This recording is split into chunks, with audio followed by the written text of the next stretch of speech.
Mesdames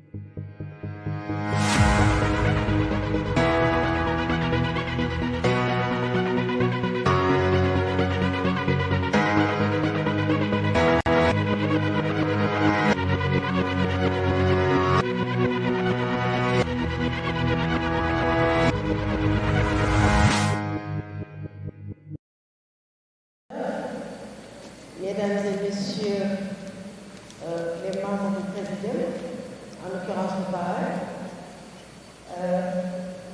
messieurs les intervenants, mes collègues intervenants du jour, les représentants des ministres qui sont partis, on les salue quand même. Mon ami Ablaïké, donc je salue particulièrement, et dont je magnifie la présence aujourd'hui. Donc, mon doyen, donc en tout cas, mesdames et messieurs, toutes et tous, en vos rangs, titres et qualités, M. Cherdiop, mon ami et frère, et Mme Charlotte, de même que le consortium incubation et impulsion d'entreprise de Thiès-Sire. Donc, les thèmes de référence qui m'ont été confiés, c'était de parler de la problématique de l'échec des entreprises, quelle mission pour les incubateurs. Donc, Mme Charlotte m'a glissé à l'oreille tout à l'heure qu'il s'agissait de l'échec prématuré des entreprises, mais je pense que c'est l'un dans l'autre. Après la présentation de M. Sarro, donc nous félicitons, nous pensons qu'on aurait pu s'en arrêter là, parce que vraiment de façon synthétique, il a su camper vraiment le sujet et donner des directives pour la mission des incubateurs. Mais néanmoins, puisque je pense qu'un peu de rajout ne gâte pas la sauce. Donc on va essayer de faire une présentation, une vraie présentation, mais plutôt axée sur les images. Donc la présentation que nous avons faite, moi je pense que depuis que j'ai reçu une formation de formateur en éducation financière, en début de formation, on nous avait donné, une communication d'un Monsieur Confucius, donc Confucius, qui disait j'entends, j'oublie, je vois, je retiens, je pratique, je sais. Donc c'est pourquoi depuis lors, moi je fais des présentations un peu imagées pour permettre quand même à tous et à toutes de pouvoir capter et de ne pas oublier. Donc le plan, je vais faire quelques définitions quand même des types d'entreprises et de la start-up et de l'incubateur, puisque c'est le thème quand même. Il faut, à mon avis, il faut que tout le monde sache quels sont les types d'entreprises en vigueur au Sénégal, quelle est la problématique de l'échec des entreprises, rajouter un peu sur ce que M. Sarro a dit, bien qu'il y ait beaucoup de points de similitude, et quelle est la mission des incubateurs. Donc concernant les définitions, vraiment je n'ai pas du tout réinventé la roue. Je me suis basée sur le chapitre 2 de la charte des PME et de la loi d'orientation 2008-29 du 28 juillet, donc relative à la promotion et au développement des petites et moyennes entreprises, qui a été modifiée quand même par la loi 2012-32. Donc l'article 2 de la dite loi dit que la PME, c'est toute personne physique ou morale, productrice de biens ou de services marchands, dont les critères distinctifs sont définis sur ce que je vais dire plus tôt. Donc c'est ce que je disais tantôt. Donc ça c'est l'image donc je vous présente de la petite entreprise. Vous voyez que c'est un arbre, donc vraiment qui commence un arbre en gestation. Donc il commence vraiment à faire ses premiers pas. Et l'article 3 de la loi que j'ai citée tantôt nous dit que la petite entreprise, c'est une entreprise dont l'effectif est compris de 1 à 20 employés. Donc, qui tient une comptabilité selon le régime SISCOA en vigueur au Sénégal, ou bien une comptabilité donc, tenue par un centre de gestion agréé, donc et validée et qui suit le SISCOA. Donc, le chiffre d'affaires, c'est entre 25 à 50 millions selon les secteurs d'activité. Les moyennes entreprises, vous voyez, donc notre arbre commence à grandir un petit peu, donc il a fait il est devenu, je dirais, adolescent.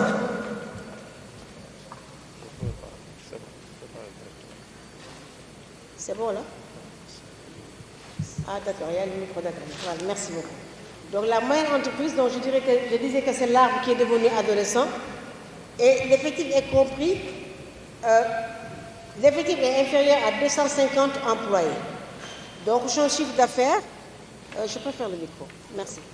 Donc son chiffre d'affaires annuel est de 50 à 15 milliards de francs CFA, mais son investissement est inférieur ou égal à 1 milliard.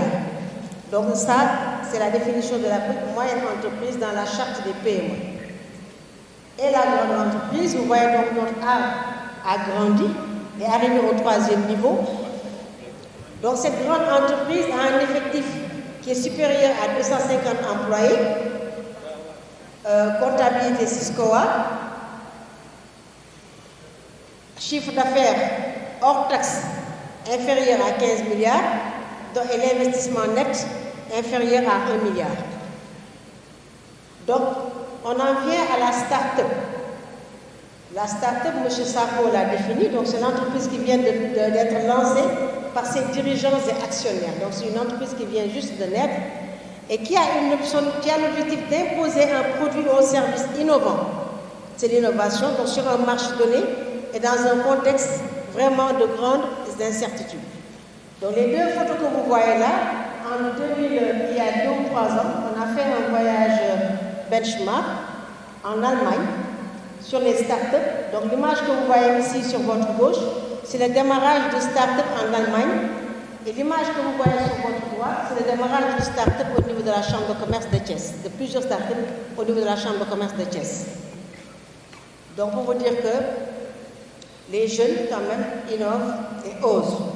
Et en général, les besoins de la start-up, M. Sarko l'a dit tantôt, donc ils ont besoin d'avoir des teamwork, ils font des innovations, ils ont besoin d'avoir une stratégie, d'être certifiés, avoir un réseau, d'être réseauté, donc d'accéder aux nouvelles technologies, et aussi vraiment d'avoir une stratégie marketing, entre autres. Vous voyez, donc il y a beaucoup de bagages dans cette définition de la start-up pour dire que c'est tous les besoins réunis dont les start-up ont besoin. En général, on appelle incubateur, on va définir l'incubateur. Incubateur, M. Sarko l'a dit tantôt, est souvent appelé couveuse ou pépinière d'entreprise. Donc l'image que je vous propose, vous voyez, donc c'est une couveuse, au milieu c'est une couveuse, et à droite aussi c'est une couveuse de bébé. C'est un couvoir plutôt. Donc au milieu c'est une couveuse avec des œufs, et là-bas le bébé est né, mais il est prématuré, et là il est dans un, comment dirais-je, dans sa couveuse. Donc l'incubateur, c'est la structure qui est chargée d'accompagner les projets de création d'entreprise, donc jusqu'à leur réalisation. Mais il donne aussi la possibilité des porteurs de projets de transformer une idée innovante en une entreprise performante. Nous allons passer à la deuxième partie qui est reliée à la problématique de l'échec prématuré des entreprises. Et là, comme je l'ai fait tantôt, je n'ai rien inventé. Je me suis basée sur la situation de référence de la PME de 2010 à nos jours en 2021.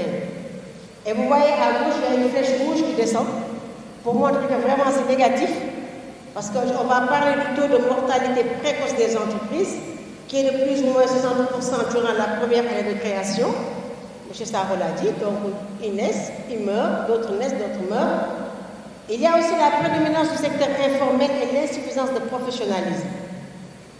Le niveau faible des organisations, de conception et de gestion, le faible apport en technologie. Parfois aussi, les produits ne répondent pas au manque de qualité et ne sont pas compétitifs. Je pense qu'on a parlé tantôt de tuyauterie et on a fait la comparaison avec les tuyauteries du Sénégal et de la Côte d'Ivoire. Il y a aussi l'absence de formation professionnelle. Quand on parle de formation professionnelle, c'est formation professionnelle sur le métier. Nous avons des formations professionnelles donc, qui sont macro, mais je pense que depuis de plus en plus, avec la nouvelle donne, je pense que le ministère est là, les formations sont axées sur l'école entreprise. C'est-à-dire que ce sont des formations duales, donc qui réunissent la pratique après la théorie. Il y a aussi des difficultés d'accès au crédit, parce qu'effectivement, une entreprise qui vient de naître n'est pas tellement fiable et les banques en général donc n'acceptent pas toujours de leur donner des crédits. Ou bien, vraiment, ils ont des difficultés à accéder aux crédits qui sont adaptés à leurs réels besoins. Il y a aussi des difficultés d'accéder à la commande publique, parce que pour accéder à la commande publique, en général, on demande des références. Et si c'est une entreprise qui vient d'être née, donc elle n'a pas forcément de références, parce qu'en général, on demande des références sur 3 à 5 ans. Il y a la faiblesse de l'information financière, je vais pas revenir là-dessus, M. Sarko en a beaucoup parlé. Et le taux d'échec est de plus de 50% entre 2010 et 2018 de l'écosystème des startups africains, selon une enquête qui a été réalisée par 8 recteurs et publiée dans le rapport The Beat Africa. Parce que quand même, quand on nous donne ce genre d'exercice, on va faire des recherches dans le net pour voir qu'est-ce qui se dit, qu'est-ce qui a été étudié, qu'est-ce qui a été proposé sur le thème. Donc, sur une sélection de 500 startups, 54,20% ont fermé. Le reste a survécu. Mais vous direz, vous concevez avec moi que plus de la moitié a fermé. Et l'analyse par secteur aussi nous montre que les secteurs qui ont le plus d'échecs sont les réseaux sociaux, avec 96%, les commerces en ligne, les e-com, 76%, analytics, 75%, marketplace, médias et investissement, 68%. Mais la haute technologie est le secteur qui a le taux d'échec le plus bas. Donc les actions de l'État pour assainir l'environnement des affaires de l'an 2000 à nos jours, et là vous voyez que la flèche est verte, pour montrer que c'est positif. L'État du Sénégal vraiment a fait beaucoup d'actions, vraiment pour promouvoir ou bien pour maintenir les PME et les startups. Donc, dans un premier temps, l'État a défini la stratégie de réduction de la pauvreté, niveau 1. Ensuite, niveau 2, a mis en place le bureau de mise à niveau des entreprises, l'agence d'appui et d'encadrement des PME, la DPME, la STA, stratégie de croissance accélérée, le programme Cluster, les centres de recherche et d'essai qu'on appelle CRE, le programme d'appui à la croissance et à la compétitivité des PME-PMI, justement par rapport à l'ouverture de l'économie mondiale, le programme d'appui à l'entrepreneuriat des jeunes et des femmes, l'Agence nationale pour l'emploi des jeunes, la refonte du Code général des impôts, qui a quand même jusqu'à présent ses limites, le PSE1, le plan Sénégal émergent 1, le PSE2, etc. Donc l'État du Sénégal quand même a mis a fait des actions dans ce sens. Mais néanmoins, il y a toujours des échecs et les causes que nous avons essayé de définir, vous voyez que la flèche qui est rouge, ça montre vraiment c'est en danger et ça descend. Il y a le manque de préparation des jeunes pour l'auto-emploi, ce qui fait que les jeunes ne sont pas bien préparés à se prendre en charge pour devenir des entrepreneurs et attendre tout de l'État. Je pense qu'il n'y a pas longtemps, il y a eu le forum à Diamniadio, donc sur la problématique de l'emploi des jeunes. Je pense que la DRLA qui va en parler. Il y a eu beaucoup de fonds qui ont été impulsés aux jeunes, mais il y a eu beaucoup de manque de remboursement du fait qu'ils n'ont pas décollé. Donc ils ont échoué. Il y a une majeure partie. Donc la conséquence, c'est que souvent les jeunes, la start-up n'apprend pas comment apprendre ou comment identifier de nouvelles techniques pour les appliquer à son entreprise. M. Sarko l'a dit tantôt. Il y a le manque de fonds, qui plus est le fonds de roulement, le coût élevé de la création de produits originaux, je ne vais pas revenir là-dessus, mon professeur en a parlé, l'absence de marché ou faible demande, parce qu'en général, les startups, les activités des startups sont fondées sur des idées nouvelles que les gens ne connaissent pas forcément. Donc, en cas de nouveauté, pour pénétrer le marché, je pense qu'il faut beaucoup de communication, mais il faut aussi prouver que vraiment le service que vous offrez est adapté à la demande. Et vous voyez en général, l'image que je vous présente en général, le taux d'échec montre qu'en général les entrepreneurs se découragent et vont chercher des activités, comment dirais-je, récréatives. Donc les autres entrepreneurs aussi en général, l'entrepreneur en général s'isole, a tendance à l'isolement. Il prend les autres entrepreneurs du secteur comme des concurrents au lieu de les prendre et même des ennemis personnels. Donc, il ne parle pas à ses pairs, il ne partage pas d'informations et d'expériences avec eux, il ne fait pas de comparaison de performance avec les autres, il insiste plus sur la différence que sur les caractéristiques communes. Et en général, les gens n'aiment pas les rivaux et ils ont tendance à tout faire pour tuer leurs rivaux. La mauvaise gestion. En général, la PME est incapable d'accumuler un capital pour de gros investissements. Mon prédécesseur l'a dit. Et en général, dès qu'ils ont un surplus, il y a la demande de l'assistance, le soutien à la famille, n'est-ce pas? Donc la PME, donc voilà, société, une seule entité, elle ne fait pas la différence entre son chiffre d'affaires et sa poche, en général. Et vous voyez, surtout ici, je pense que nous les femmes, on le dit tout le temps, donc on fait tout le temps du gaspillage, n'est-ce pas? Quand on confond, dès qu'on commence à avoir de grandes ressources, en général, on a tendance à se prendre la tête, on a tendance à faire la grosse tête, à avoir la grosse tête. Donc, c'est les bowling, c'est les grandes maisons, et c'est le gaspillage parce que on a entouré de gens qui nous posent souvent des problèmes. Le manque de lucidité. En général, l'entrepreneur, l'une des causes d'échec aussi, c'est le manque de lucidité. Parce qu'en général, ses besoins ne sont pas tellement clairs dans sa tête. Donc, il essaie de trouver des raisons externes à ses difficultés. Au lieu de faire une autocritique de soi-même, il essaie de trouver des solutions externes à ses difficultés. Et souvent, aussi, il a des objectifs irréalisables. Parce que je pense qu'on dit que tout le monde meurt avec un rêve, tout le monde meurt avec un projet. Nous tous, nous avons des projets, donc macro, que nous souhaitons voir se réaliser, mais en général, les objectifs des PME qui meurent sont souvent irréalisables. En général aussi, ils sont paranoïaques. Donc si vous voyez, donc ils pensent que tout le monde et le monde est rempli de voleurs. Ils n'ont confiance en personne. Les banques sont des voleurs. Les organisations professionnelles, les agences d'appui au PME, les collectivités territoriales, les chambres consulaires, ses employés, ses clients, ses fournisseurs, le gouvernement sont tous des voleurs.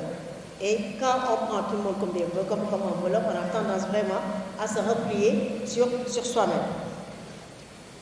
Maintenant, on a essayé de décrire un peu la PME ou la start-up.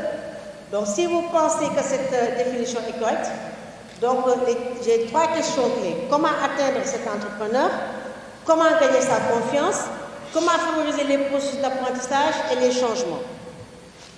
Et pour cela, je vais faire, je pense, la propagande de l'incubateur, du centre d'incubation et d'impulsion des entreprises de la région de Thiès. Parce que la 3e partie, vraiment, je pense que vous voyez l'ampoule, la lumière, la porte d'entrée, la solution, c'est l'écloserie.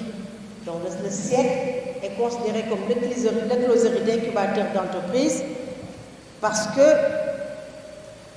il assiste les entrepreneurs à développer leurs idées, il accueille plusieurs startups en phase de création, il aide les promoteurs dans de meilleures conditions, il aide les promoteurs à accéder aux services professionnalisés. Et le start-up siècle est composé de professionnels et d'experts qui se chargent d'accompagner les futurs entrepreneurs